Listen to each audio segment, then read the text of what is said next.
Tuhan melakukan, menggenapkan apa yang diwahyukannya kepada saudara dan saya. Yang diperlukan adalah percaya. Kalau saudara mau bersama Tuhan Yesus, tidak ada yang tidak bisa.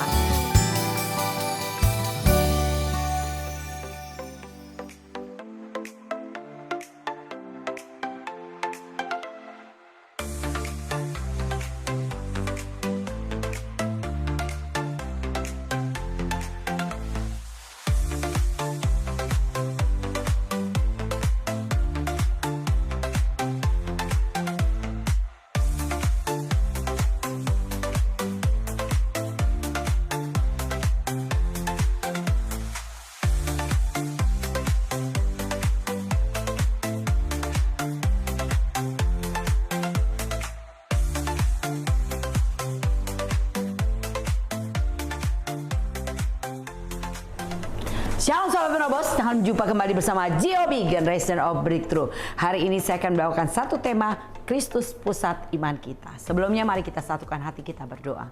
Tak hentinya kami naikkan syukur kepada Tuhan untuk kembali kepercayaan Tuhan berikan kami belajar kebenaran firman Tuhan. Mari Allah Roh Kudus sendiri kiranya mengurapi hamba-Mu, buat kami mengerti isi hati Tuhan di penghujung akhir zaman ini. Berbicaralah Tuhan, kami siap diberkati. Dalam nama Tuhan Yesus, haleluya, amin. Sahabat Penobos, bacaan kita dari Kolose 1 ayat 27 sampai dengan 28. Kepada mereka Allah mau memberitahukan betapa kaya dan mulianya rahasia itu di antara bangsa-bangsa lain, yaitu Kristus ada di tengah-tengah kamu, Kristus yang adalah pengharapan akan kemuliaan. Dialah yang akan kami beritakan apabila tiap-tiap orang kami nasihati dan tiap-tiap orang kami ajari dalam segala hikmat untuk memimpin tiap-tiap orang kepada kesempurnaan dalam Kristus. Iya saudara, Kristus adalah pusat iman kita, sentral dari segala kehidupan kita. Nah inilah yang kita beritakan kepada banyak orang bicara tentang Kristus sebagai pusat iman kita. Nah saudara, kita pelajari dari nas bacaan kita tadi, memberikan kepada kita alasan mengapa Kristus layak menjadi pusat dari kepercayaan kita.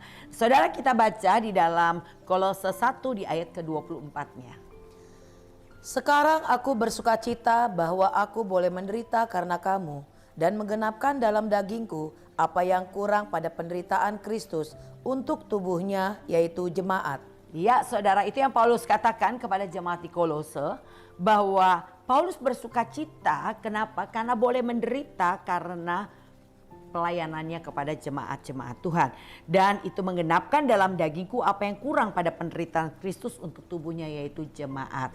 Jadi Paulus dia bersukacita untuk setiap penderitaan yang dialaminya, karena ia berpendapat bahwa penderitaannya ini adalah bagian kelayakan yang Tuhan percayakan kepadanya untuk ambil bagian dalam penderitaan, karena Tuhan punya janji kita juga akan ambil bagian dalam kemuliaannya. Nah oleh karena itu saudara, apa yang kita baca tadi berbicara tentang bagaimana Kristus rela menderita buat saudara dan saya. Dan itu menjadi teladan Paulus dan menjadi teladan kita semua tentang penderitaan yang ditanggungnya dalam melayani pekerjaan Tuhan. Itu yang dikatakan oleh Paulus. Yesus mengalami penderitaan untuk jemaat Tuhan. Nah saudara, saya percaya bahwa Yesus rela menderita. Kenapa? Karena ia punya satu tugas untuk menyelamatkan semua umat manusia. Saudara perlu perhatikan bahwa Yesus yang mulia rela menjadi terkutuk supaya kita yang terkutuk dimuliakan. Yesus menggantikan posisi saudara dan saya. Harusnya kita yang disalib, di Alkitab berkata terkutuklah orang yang mati di kayu salib, dikatakan dalam perjanjian lama saudara.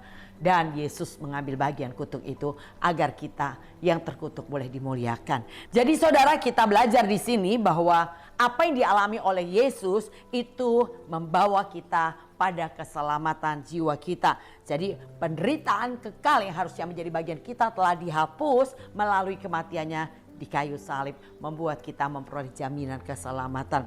Nah demikian juga dengan penderitaan yang sekarang kita alami saudara selama menjalani kehidupan di bumi ini. Kita banyak menderita. Kenapa saudara? Karena syarat pertama ikut Yesus adalah Lukas 9 ayat 23 dikatakan, barang siapa yang mau mengikuti Yesus ya harus menyangkal dirinya, memikul salibnya setiap hari baru ikut Yesus. Nah itu syarat pertama. Kalau saudara mau ikut Yesus, saudara harus rela. Untuk apa? untuk menyangkal diri saudara. Harusnya aduh pengen marah saudara. Kenapa? Karena sikap seseorang di depan kita. Tapi Tuhan bilang jangan marah, tinggalkan panas hati. Itu hanya membawa pada kejahatan. Dikatakan dalam Mazmur 37 di ayat yang ke-8. Jadi kita harus menyangkal diri kita, menahan diri kita, menguasai diri kita untuk kita tidak marah. Nah ini syarat untuk mengikuti Yesus. Bukan hanya menyangkal diri tapi memikul salib setiap hari saudara. Kita harus pikul salib kita. Tapi percayalah saudara, 1 Korintus 10 ayat 13 dikatakan bahwa pencobaan yang kau alami ada pencobaan yang biasa tidak melebihi kekuatanmu. Kalau kau dicobai lebih dari kekuatanmu, Tuhan berkatakan aku akan beri jalan keluar supaya engkau kuat menanggungnya. Jadi sebetulnya kita tidak perlu takut dengan setiap penderitaan yang harus kita tanggung. Kenapa? Karena pasti tidak lebih dari kekuatan kita. Kita pasti bisa melewatinya. Dan Tuhan berjanji lebih dari pemenang dalam segala perkara. Kita pasti keluar lebih daripada orang-orang yang menang. Kalau ada jaminan demikian, apa yang perlu kita takutkan dalam menanggung penderitaan selama saudara dan saya mengikuti Yesus? Memang dikatakan Mazmur 34 ayat 20, kemalangan orang benar banyak tapi Tuhan meluputkannya. Memang dikatakan dalam 2 Timotius 3 ayat 12, dikatakan memang setiap orang yang mau hidup beribadah di dalam Kristus Yesus akan menderita aniaya. Memang setiap orang yang mau hidup beribadah di dalam Kristus Yesus akan menderita aniaya. Bahkan dikatakan Kisah 14 ayat 22 bahwa untuk masuk kerajaan surga kita harus mengalami banyak sengsara. Jadi bukannya enak saudara. Kita harus memikul salib setiap hari. Kita harus menyangkal diri kita. Kemalangan yang banyak, sengsaraan yang banyak, bahkan aniaya yang kita harus tanggung dalam mengikuti Yesus. Apakah saudara masih tetap mau ikut Yesus? Apakah saudara masih mau berjuang untuk masuk surga? Keputusan di tangan saudara saya. Tapi percayalah seperti apa yang Paulus katakan di dalam Roma 8 ayat 18. Sebab aku yakin bahwa penderitaan zaman sekarang ini tidak dapat dibandingkan dengan kemuliaan yang akan dinyatakan kepada kita. Aku yakin kata Paulus, penderitaan yang dialami sekarang ini tidak bisa dibandingkan dengan kemuliaan yang Tuhan sediakan. Sedemikianlah hendaknya saudara berpikir, walaupun kau harus menderita hari ini, tetapi percayalah kita diberikan penolong yang hebat, yaitu Roh Kudus. Roh Kudus akan memberi kekuatan, Roh Kudus akan memberi solusi, dan Roh Kudus juga akan memberi kemampuan untuk saudara berkemenangan. Ya saudara, jadi apa yang harus kita lakukan? Tetaplah berjuang, mau mengalami goncangan apapun. Tuhan berkata, kita memiliki kerajaan yang tidak tergoncangkan. Selama kita bersama Yesus, seperti dikatakan Filipi 4 ayat 13, segala perkara dapat ku tanggung di dalam Dia yang memberi kekuatan. Ya, saudara, segala perkara apapun yang kau tanggung, kau hadapi, kau alami sekarang ini, percayalah selama engkau matamu tertuju kepada Yesus, selama engkau berseru kepada Yesus, maka segala perkara besar sekalipun kita pasti bisa menanggungnya. Ya. Jadi yang harus kita lakukan adalah saudara tetaplah berseru kepada Tuhan. Tetaplah fokus kepada Tuhan. Tetaplah percaya Tuhan yang kita sembah, Tuhan yang hebat saudara.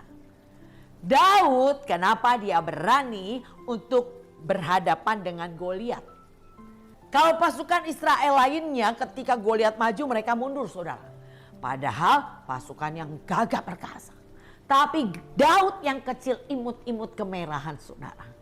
Ketika berhadapan dengan Goliat yang tinggi besar dengan perlengkapan perangnya, ia tidak lari atau mundur ke belakang, tapi ia datang mendekat kepada Goliat dengan ketapelnya. Kenapa Daud punya keberanian demikian? Karena dia percaya kepada Tuhan. Dia percaya Tuhan yang disembahnya adalah Tuhan yang hebat. Dia percaya bahwa Tuhan yang besar dan hebat itu ada bersama dengan dia. Dia yakin kalau bersama dengan Tuhan dia pasti bisa mengalahkan Goliat. Nah, percaya yang seperti ini seringkali tidak ada pada orang percaya. Banyak orang percaya ke gereja, banyak orang percaya melayani Tuhan, tapi sesungguhnya hatinya menjauh daripada Tuhan. Sesungguhnya mereka tidak berani menyerahkan hidupnya kepada Tuhan. Salah satu contoh, kita suka nyanyi, Yesus tabib yang ajaib, ia menyembuhkan. Tapi kalau datang kepada Tuhan dalam ibadah, bilang, aduh maaf gak bisa datang, mau pergi kontrol ke rumah sakit. Ya, lebih percaya kepada manusia daripada datang kepada Tuhan yang memberi jaminan, dengan bilur-bilurku engkau telah sembuh. Maka saya sering tanya, kalau ada orang tuanya sakit, satu teman orang tuanya sakit, saya bilang kalau mama pada saat harus periksa atau kontrol ke rumah sakit, gimana, dibawa nggak? Dibawa. Walaupun repot, harus diusung, harus masuk, digotong untuk masuk ke mobil, ya, ribet, repot, tetap dibawa untuk periksa. Tapi kalau ke gereja dibawa nggak? Enggak. Halo saudara, iman kita hanya sebatas itu seringkali, tapi tidak berani menyerahkan hidup kepada Tuhan. Percayalah saudara, ketika kita berkumpul, 2-3 orang berkumpul dalam nama Yesus, Tuhan hadir. Dan saya mencatat di Alkitab berkata, semua orang yang sakitnya dibawa kepada Yesus, mereka disembuhkan semua. Kita hanya perlu berharap kepada Tuhan. Mungkin hari ini saudara datang, saudara belum sembuh. Nanti ada ibadah, mungkin malam hari saudara datang, mungkin belum sembuh. Masih ada doa pagi, saudara datang, mungkin belum sembuh. Ada persekutuan doa siang hari, mungkin di situ Tuhan sembuhkan.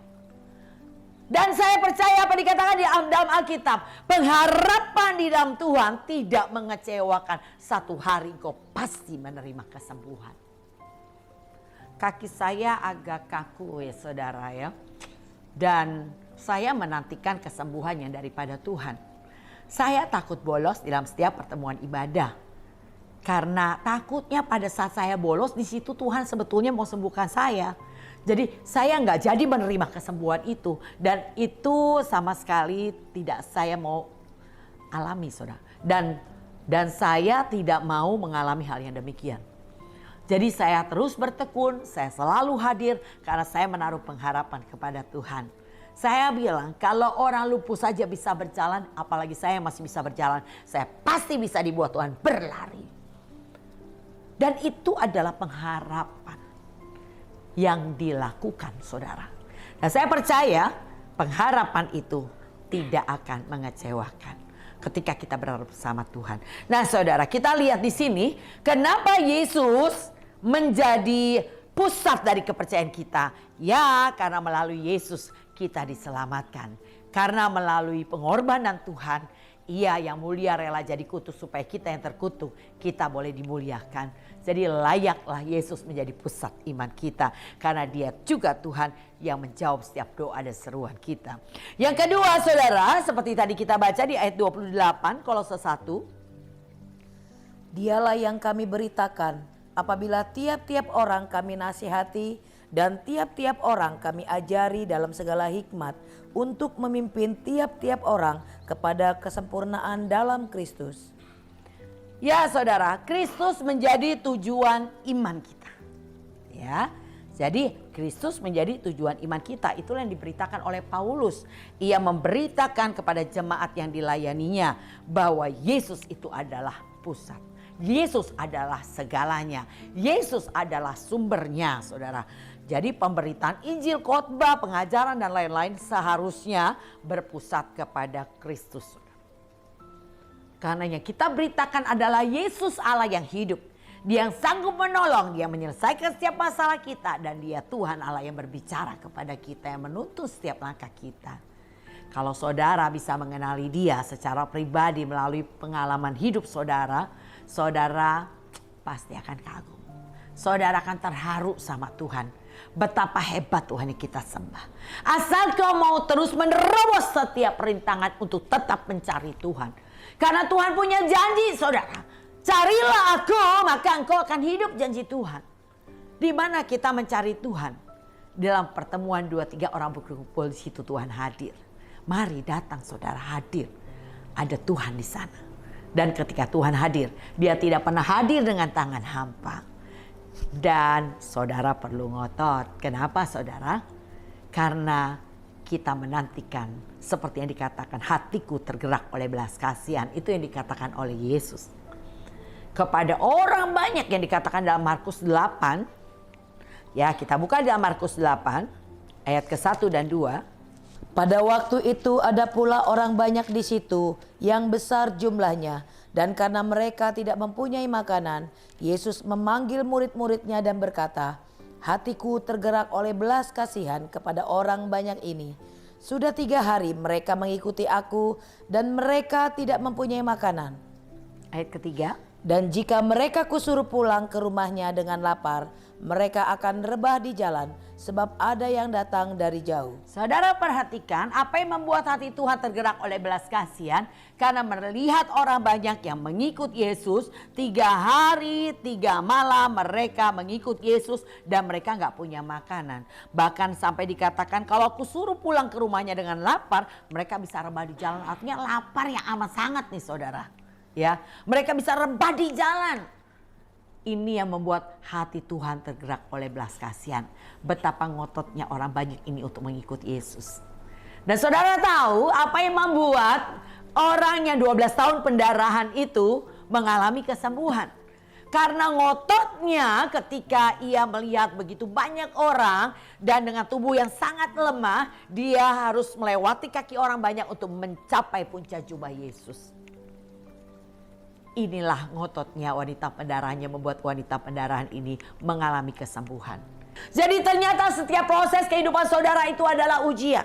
Kalau kau hari ini belum melihat jawaban doa, belum menerima jawaban doa, berarti Tuhan sedang melihat seberapa kau berharap kepada Tuhan. Jangan berhenti berharap, tetap berharap walaupun keadaan semakin sulit rasanya, walaupun sakitmu semakin parah rasanya. Ketika kau berseru kepada Tuhan, jangan berhenti berharap, tetap berseru, makin tersyukur, makin menyembah Tuhan sampai kau melihat besar imanmu ibu, besar imanmu bapak, dan seketika kau menerima jawaban doa. Ya saudara, itulah kenapa Kristus harus menjadi tujuan iman kita. Karena dia melihat seberapa besar imanmu, seberapa besar pengharapanmu. Oleh karena itu engkau perlu rajin beribadah. Latih dirimu ibadah. Ibadah yang sungguh-sungguh adalah ibadah yang dilakukan dengan berjerih payah dan berjuang. Ibadah yang mengandung janji untuk hidup ini, hidup yang akan datang. Adalah ibadah yang harus dilakukan dengan ketekunan saudara. Maka Tuhan berkata, berjuanglah untuk masuk melalui pintu yang sesak. Banyak orang berusaha gak bisa masuk. Ya saudara dan saya harus berjuang. Seperti untuk ibadah yang sungguh-sungguh perlu berjuang. Ibadah kalau cuma sempat, kalau sehat, kalau baik keadaan, kalau ada waktu, itu banyak orang melakukannya. Itu pun gak semua orang bisa bertekun. Tapi ibadah yang dimaksud adalah ibadah yang kau lakukan walaupun keadaanmu sulit, walaupun masalahmu besar, walaupun urusanmu banyak, tapi engkau tetap fokus dalam ibadahmu. Maka itulah yang dikatakan mendatangkan keuntungan besar. Latih dirimu ibadah. Ini benar banget saudara. Tuhan berikan kepada kita yang beribadah yaitu kekuatan dan pengurapan. Kekuatan supaya kau bisa lawan iblis dan iblis pergi. Dan pengurapan akan membuat kau jadi lebih bijaksana hari lepas hari. Jadi oleh karena itu saudara, jadikan Kristus sebagai pusat iman kita. Dan ini kita lakukan untuk memberitakan Yesus sebagai pusat iman, yaitu dengan cara mengajar dan menasihati tiap-tiap orang saudara. Kita harus mengajar dan menasihati tiap orang. Dikatakan dalam Ibrani 10 ayat ke-25, jangan tinggalkan persekutuan ibadahmu seperti yang dibiasakan oleh beberapa orang, tapi engkau harus saling menasihati dan semakin giat melakukannya menjelang hari Tuhan yang semakin dekat. Jadi mari kita nasihati mereka orang-orang yang mulai mengurangi ibadah mereka. Kenapa? Karena mengurangi ibadah sama saja mengurangi kekuatan Tuhan di dalam hidupnya. Saya mau bilang saudara, Wahyu 12 ayat 12 dikatakan, iblis turun ke bumi dengan geram yang dahsyat karena ia tahu waktunya sudah singkat. Geramnya dahsyat saudara. Jadi kalau saudara mengurangi kekuatan Tuhan, itu kesempatan buat iblis untuk masuk, menyelusup dan menguasai kehidupan. Maka banyak orang bersandar pada pikirannya sendiri saudara. Mereka sangka jalan mereka tempuh ada jalan yang lurus. Padahal itu ujungnya jurang maut. Maka oleh karena itu engkau perlu dikembalakan. Engkau perlu pementoran. Engkau perlu dimuridkan. Karena ada mereka orang-orang yang terlebih dahulu dari kita. Mereka sudah punya banyak pengalaman tentang Tuhan. Mereka akan mementor. Mereka akan memuridkan. Mereka akan mengembalakan. Mereka akan mengingatkan. Mereka akan menegur. Tapi kalau kau mau bersandar pada pikiran sendiri dan kau mau dengar kata pemimpin, itulah yang membuat seperti dikatakan apa yang terjadi kepada Yanes dan Yambres. Saudara buka dalam 2 Timotius 3 ayat yang ke-8 dan 9. Sama seperti Yanes dan Yambres menentang Musa, demikian juga mereka menentang kebenaran. Akal mereka bobrok dan iman mereka tidak tahan uji. Tetapi sudah pasti mereka tidak akan lebih maju. Karena seperti dalam hal Yanes dan Yambres, kebodohan mereka pun akan nyata bagi semua orang. Ya, penyebab Yanes dan Yambres dikatakan mereka tidak kelihatan kemajuannya, mereka tidak tahan uji, akal mereka bobrok. Penyebabnya adalah karena Yanes dan Yambres tidak taat kepada Musa sebagai pemimpinnya. Dia menentang Musa, saudara. Dan inilah yang membuat akhirnya Yanes dan Yambres tidak tahan uji, baperan, cepat ngambek, dan akhirnya berhenti pelayanan dan pindah gereja. Itu yang pasti akan terjadi. Maka dikatakan Yanes dan Yambres kebodohannya semakin nyata bagi semua orang. Orang melihat kebodohannya karena keputusan yang salah dan dimulai dari ketidaktaatan, ya saudara, sehingga akhirnya ia keluar dari perlindungan dan binatang buas menerkamnya, saudara. Itu bicara tentang domba yang tidak mau dengar kata gembalanya.